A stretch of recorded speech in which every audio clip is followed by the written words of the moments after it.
couple of days here recently.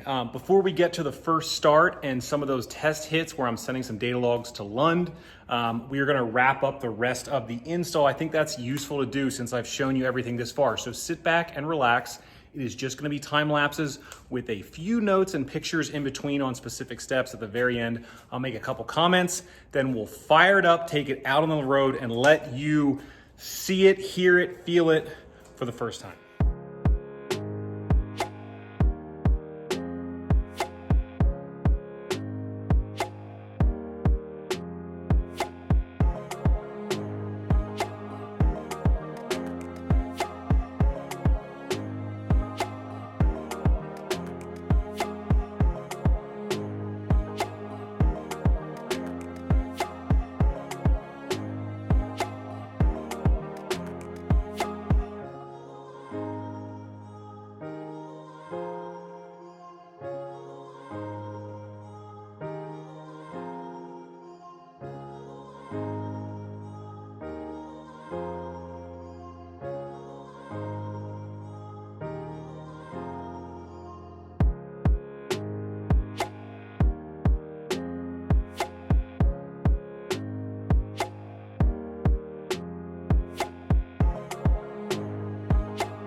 Okay, before we fire it up, I'm gonna just say a couple of little tiny things. Now, I've had a really good conversation with the owner of Hellion, and I've spoken with him and gotten some really good feedback. Now, the Mach 1, as you know, it's a little bit different than the GT. It shares some parts from the GT 350, and it makes the install a little bit unique. So really, here are the only three things that I would recommend if you were doing this in your garage, you consider purchasing.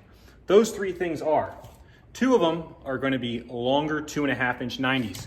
So those go on the intercooler from the charge pipes from the turbos. By getting longer ones, you're just gonna have more clearance, more clamp. I just think it's better overall. That is my recommendation. You can make the ones that they send you with the kit fit, but the longer ones, the leg lengths are longer and that really helps. Now the thing that you're gonna need for sure is this guy right here. This is a 3.5 by 3 reducing 90-degree elbow, and this connects this pipe right here to the top of your intercooler. Basically, the way this is set up, there's not gonna be any way to make this work. I'll flip the camera around and show you why. So with the elbow that they send you, it's kind of the same deal. It's just a little bit too short. You need like an extra inch here and an extra inch here, because what happens is your charge pipes that comes around on these cars, you're gonna hit this line and the upper radiator support, the fan shroud, so you can't, this can't come any further forward. And basically, without that larger coupler, you're not going to get it to fit. I have seen some people cut this here and add an extension. I just think it looks really clean. Don't do that. Speaking of clean, I took my JLT catch cans, as you saw, just added some filters on here. These are from Spectre. They were blue and I painted all the chrome black. That side was easy. This side I had to make a little bracket right there to mount that one. And then over here with my boost control solenoid, you saw me make a bracket for that. So I just made that out of aluminum and then ran all the lines through this old hole that was there to hold in the airbox. And basically you run it along the inner fender. You can't even see it, it's all hidden in there. And then there's a pass through that goes through the firewall at the stock location.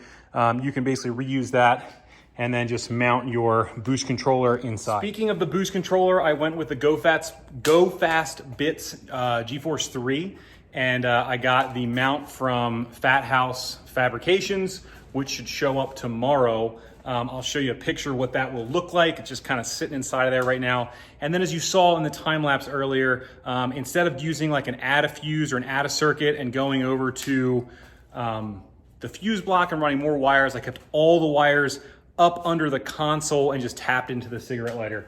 That's about it. Check everything, and then let's go for that first start.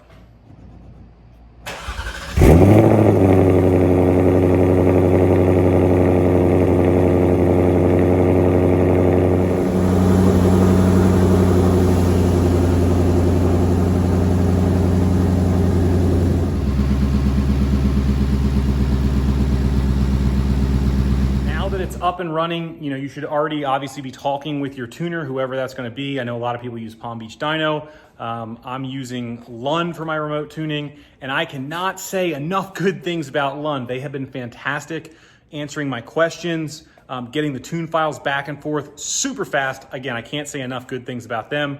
Same thing with my local shop here that's helping me kind of answer some questions. They have been great. That's Premier Performance in Salt Lake City. So basically what's going to happen, you're going to send them some files. They'll tell you what to do and just take it easy. The first revision they send you, it's going to basically be, they want to get it to idle. They just want you to drive up and down the street, follow what they say. You send them that, they look at the data logs, and they'll send you a revised file. In my case, they said, okay, here's a revised file. We've increased the rev limiter. Just run it like third gear, 3,000 to 6,500, wastegate only. So I went into my boost controller, turned all the settings all the way down, just in case, put an overboost protection on there at like 9 pounds. Had my wife film, just because I'm curious how much pounds of boost does the 5 PSI or the 5-pound spring make. Hellion says around 7.5. Take a look, and they're pretty close.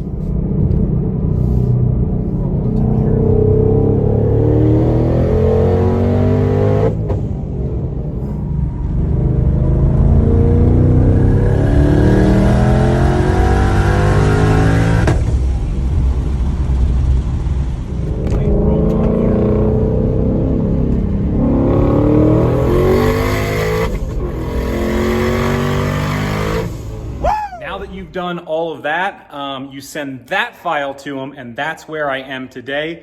I've already got my dyno day scheduled for next Friday, the 5th of August. So I'm going to be out there in the morning. Hopefully, we'll see. If they need any more data logs, I will give them more. Car's running great right now. Intake air temps are low. AFR at wide open is like 10.8, which to me seems a little rich, but maybe not on a boosted car. I'll leave that up to the professionals. And car runs good, as you saw. So next Friday will be the big day. We are going to get this bad boy on the dyno and turn it up. Hey, if you guys haven't liked or subscribed yet, please go ahead and do that so you can get notified when my next video comes out, because trust me, you are not going to want to miss that one. Take it easy, guys. See you next time on Truck and Roll.